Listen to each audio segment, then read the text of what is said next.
Halo teman-teman.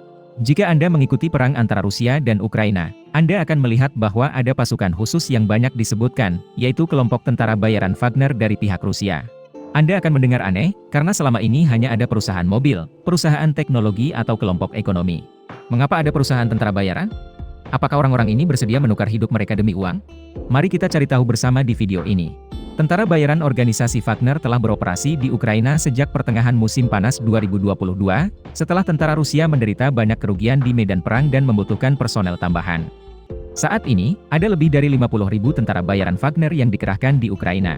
Segera setelah memasuki perang, Wagner bertindak sebagai kekuatan serangan utama pasukan Rusia di banyak front panas di timur Ukraina. Dua pertempuran khas Wagner hingga saat ini dapat disebutkan adalah Soledar dan Bakhmut di wilayah Donetsk pada tahun 2023. Namun, pencapaian ini juga diraih berkat dukungan artileri tentara reguler Rusia. Secara umum, Kepala Staf Angkatan Darat Prancis, Jenderal Pierre Schill, mengatakan bahwa Wagner saat ini merupakan kekuatan yang paling aktif berperan dalam kampanye Rusia di Ukraina. Pada saat yang sama, mereka adalah kekuatan yang tangguh karena mereka bersedia membayar harga untuk mencapai tujuan mereka. Peran tentara bayaran Wagner sangat penting bagi militer Rusia, tetapi bagaimana perusahaan tentara bayaran ini muncul? Tentara bayaran Wagner pertama kali muncul pada tahun 2014 selama aneksasi Crimea oleh Rusia. Saat itu terlihat ada tentara Rusia yang juga mengenakan seragam militer, namun bedanya mereka tidak memakai pangkat militer, sehingga disebut Little Blue Men. Saat ini, Wagner hanya memiliki beberapa ratus orang. Pada 2016, tentara bayaran Wagner terus bermunculan di Suriah. Investigasi oleh Fataka, sebuah surat kabar independen Rusia, telah menerbitkan bahwa Rusia telah mempekerjakan anggota perusahaan militer bernama Wagner untuk pergi ke Suriah. Saat ini, Wagner dikatakan memiliki sekitar 1.000 anggota tentara bayaran. Namun secara resmi grup ini tidak ada di Rusia, karena undang-undang Rusia melarang perusahaan militer swasta. Jadi pada saat itu Wagner telah mendaftarkan bisnisnya di Argentina, dan mengadakan kamp pelatihan di desa Molkino di Rusia. Ini juga merupakan desa tempat pelatihan Brigade Pasukan Khusus ke-10 Intelijen Rusia berada. Kamp pelatihan ini di atas kertas sebagai tempat bermain anak-anak, yang tidak ada hubungannya dengan Departemen Pertahanan.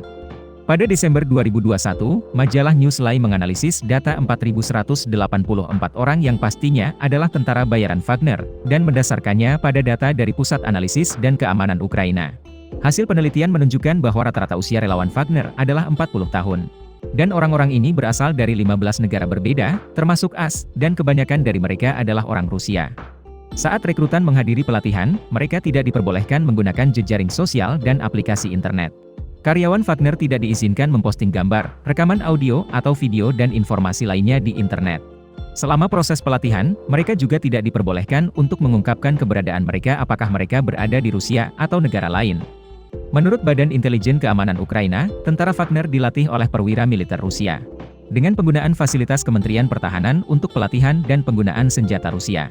Wagner Corporation sering terlihat di barat sebagai unit de facto Kementerian Pertahanan atau Badan Intelijen Umum Rusia. Dari segi gaji, jika prajurit ini adalah mantan tentara, gaji mereka sekitar 1.100 hingga 3.000 dolar. Yang berpengalaman bisa mencapai gaji lebih dari 4.000 dolar. Pada 2018, Wagner sekali lagi tampil di Suriah. Saat itu kekuatan sekitar 500 orang pro-pemerintah Suriah, berbahasa Rusia dengan peralatan militer buatan Rusia. Kekuatan ini menyerang pasukan AS yang ditempatkan di sini.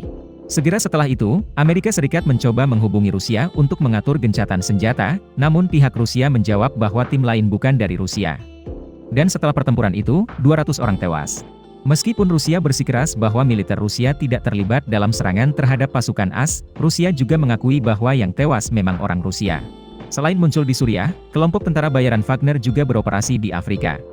Menurut sebuah laporan, pada 2021, dari Pusat Kajian Strategis dan Internasional, perusahaan militer swasta Rusia sudah aktif di Afrika, Timur Tengah, Eropa, Asia, dan Amerika Latin.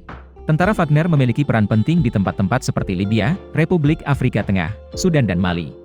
Jadi siapa di belakang kelompok tentara bayaran ini? Informasi resmi bahwa Taipan Prigozhin adalah pemimpin Wagner. Dia pernah dipenjara, dibebaskan pada tahun 1990, tak lama setelah pembubaran Uni Soviet. Dia memiliki ikatan dengan dunia bawah tanah Rusia, dan sebagai hasilnya, dia berkembang pesat di kalangan elit.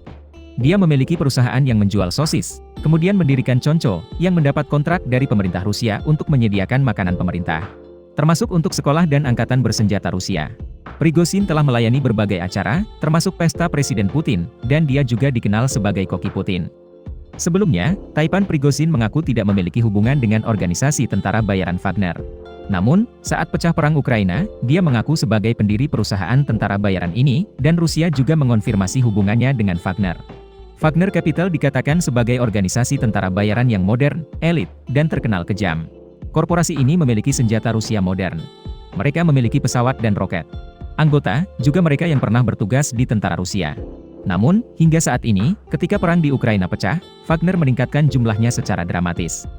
Lalu siapa pendatang baru itu? Jawabannya adalah narapidana. Wagner setuju bahwa jika para tahanan menyelesaikan tugas tempurnya, mereka akan dibebaskan. Awalnya hanya rumor, namun belakangan berita bahwa Rusia mengampuni 5.000 tahanan terbukti benar. Pada saat yang sama menciptakan kontroversi besar mengenai Wagner. Baru-baru ini, Amerika Serikat menuduh Korea Utara, yang juga menjual rudal ke Wagner selama perang Ukraina. Dan tentu saja Korea Utara membantahnya. Hari ini, dengan kekuatan 50.000 orang, Wagner adalah organisasi tentara bayaran terbesar di dunia, dan juga memainkan peran kunci dalam hasil Rusia di Ukraina. Selain itu, Wagner juga dituduh melakukan banyak tindakan pembunuhan warga sipil, penjarahan, dan diselidiki oleh PBB atas kejahatan perang. Jadi kami baru saja mengetahui tentang kelompok tentara bayaran Rusia yang paling terkenal. Terima kasih telah menonton seluruh video. Selamat tinggal dan sampai jumpa lagi.